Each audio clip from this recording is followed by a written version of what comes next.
एक वीरेंद्र अहिवा नाम के जो व्यक्ति हैं वो कई बार मुझसे पहले 3-4 बार मिल चुके हैं। मुझसे कहते थे कि यार आप हमारे यहाँ आओ, हम आपका हेल्प करेंगे, आपकी नौकरी लगेगी, हम नौकरी लगवा देंगे, आपकी ये आँख में दिखाई नहीं देता है तो हम इसका इलाज करा देंगे। और इस प्रकार प्रलोभन दिया, उन्होंने इस प्रकार की बातें की मुझसे।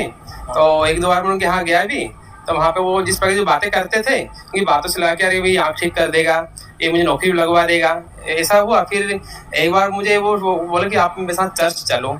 तो उसने चर्च चलने का कहा तो मेरा माथा ठनका कि यार ये जरूर कुछ गलत है यहाँ पे। तो फिर मैंने उससे बातें की, बहस हुई, तो बहस होने में वो मुझे डराने भी लगा और कहने लगा हम तेरी नौकरी भी लगवाएंगे, तेरी आँख भी ठीक नहीं करेंगे और दूसरी आँख भी खराब कर देंगे। इस प्रकार की धमकी देने लगा। ये वीरेंद्र अहिवार सीहोर में साथ पुलिस है, क्योंकि एक दो मुझे पुलिस ड्रेस में भी दिखे। तो पुलिस है और ये रेलवे ब्रिज के आगे जो कॉलोनी हाउसिंग बोर्ड्स है वहाँ पे कहीं वो ऐसा रहते हैं, वहाँ मिले थे वो एक मकान में। और फिर जब मैंने उनसे बहस की तो मुझे डराने लगे। फिर चर्च का जब उन्होंने बोला था तो सारी बहस हुई। फिर मैंने डर के मारे मैंने अपन यहाँ पे एक बजरंग दल के एक व्यक्ति मिले मुझे, तो उनको मैंने बताया, तो बजरंग दल को बताया तो उन्होंने कहा ठीक है। फिर उन्होंने इस विषय में कुछ छानबीन की, तो छानबीन करने के बाद उन्होंने बताया कि हम आपकी हेल्प करेंगे, आप उससे डरना मत, आपको कुछ नहीं होगा। क्योंकि मैं यहाँ नया रहता हूँ, सीहोर में इटारसी से हूँ, तो मुझे बड़ा डर लग रहा था। उसके डर के कारण वहाँ से मैंने मकान भी खाली कर दिया फिर कि ये कहीं मुझे यहाँ पे मारने आया, इस डर से मैंने वहाँ से मकान भी खाली कर दिया। अब मैं कहीं और रहता हूँ दूसरी जगह। अभी जो घटना सभा वो चल रही थी प्रार्थना, आज मैं वहाँ उन्होंने मुझे बुलाया था, तो मैं जा रहा था, तो जाने के जब मैं लेट हुआ जाने में लेट हो गया था। पता चला वहाँ पे कुछ हुआ नहीं, कुछ लोग वहाँ से भाग रहे थे, ऐसा देखा मैंने, तो मुझे डर लगा पता नहीं मेरे साथ क्या होगा, तो मैं वापस आ गया। हैरानी की बात ये रही कि इस कथित प्रार्थना सभा में जिला अस्पताल चौकी में पदस्थ आरक्षक वीरेंद्र अहिरवार भी शामिल थे। आरोपी की ड्यूटी के दौरान वो अस्पताल में नहीं बल्कि इसी सभा का संचालन कर रहे थे।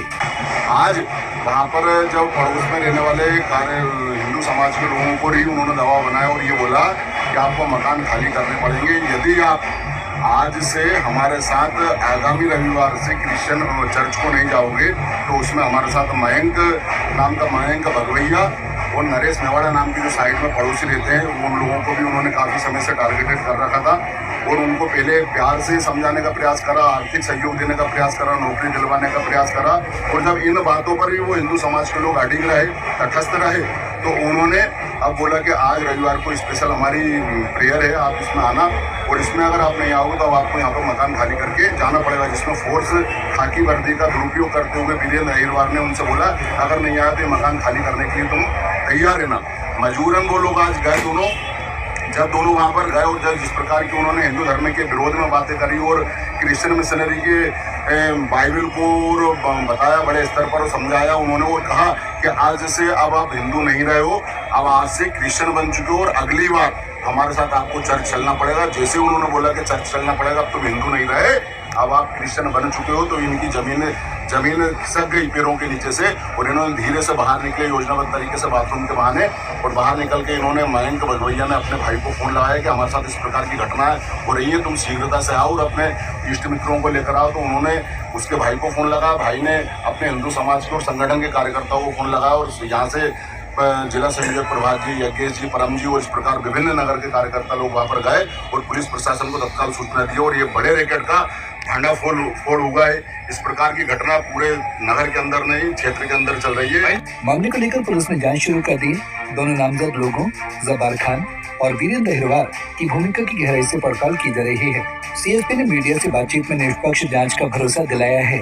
हमें ऐसी जानकारी प्राप्त हुई थी कि हाउसिंग बोर्ड कॉलोनी में किसी के घर में ऐसा कुछ कार्य हो रहा है, तो हमारी टीम वहाँ पर गई और वहाँ जो है पता चला कि वहाँ कुछ लोगों को जो है वो ये सब कार्य हो रहे हैं वहाँ पे। तो अभी हम इसमें फर्दर जो है वो इन्वेस्टिगेशन कर रहे हैं और सारे तथ्यों को देख रहे हैं, जांच रहे हैं और ऑन द बेसिस ऑफ जो भी फाइंडिंग्स होगी उसके आधार पर जो भी उचित वैधानिक कार्रवाई है वो की जाएगी। कितने लोग थे? 10 से 15 लोग हैं बता रहे हैं। पुलिस वाले भी वहाँ पे मिले हैं जिनकी ड्यूटी अस्पताल में थी और ड्यूटी के समय भी वहाँ पे प्राप्त हुई जी, मतलब क्या नाम उनका, अहिरवार साहब। हाँ, ऐसा आया है, ऐसा हमें बताया गया है कि उसमें ऐसे वो भी थे, इन्वॉल्व हैं। तो इसमें हम अभी पूरी जांच कर रहे हैं जी। और जो भी फैक्ट्स फाइंडिंग्स होंगे उसके अकॉर्डिंगली जो भी वैधानिक कार्यवाही होगी वो मैडम, की जो जाएगी। आपकी जो अहिरवार जी पकड़ा है, अगर वो पाए गए हैं, अगर उनके ऊपर मामला साबित होता है तो क्या कार्रवाई होगी उनके ऊपर? मैंने अभी आपको बताया कि उसमें हम जांच करेंगे और जो भी तथ्य सामने आएंगे अकॉर्डिंग टू जो भी फैक्ट्स आते हैं और उसके अनुसार जो भी उचित वैधानिक कार्यवाही है वो की जाएगी। मैम, ड्यूटी के समय वहाँ पे दूसरे घर, जबकि ड्यूटी उनके अस्पताल में थी और अभी उनकी शिफ्ट भी थी दिन में आज। हाँ, तो इसकी अब हम जांच करेंगे अभी कितनी सारे महिलाएं, facts। कितने पुरुष थे? इसमें हमारी जो टीम गई थी उसके अनुसार 2 से 3 8 पुरुष थे और दो तीन महिलाएं थी कुछ बच्चे थे और कुछ बच्चे भी थे। परिवार के लोग 4-5 और वो पारिवारिक ही लोग हैं, उनका मतलब परिवार के लोग।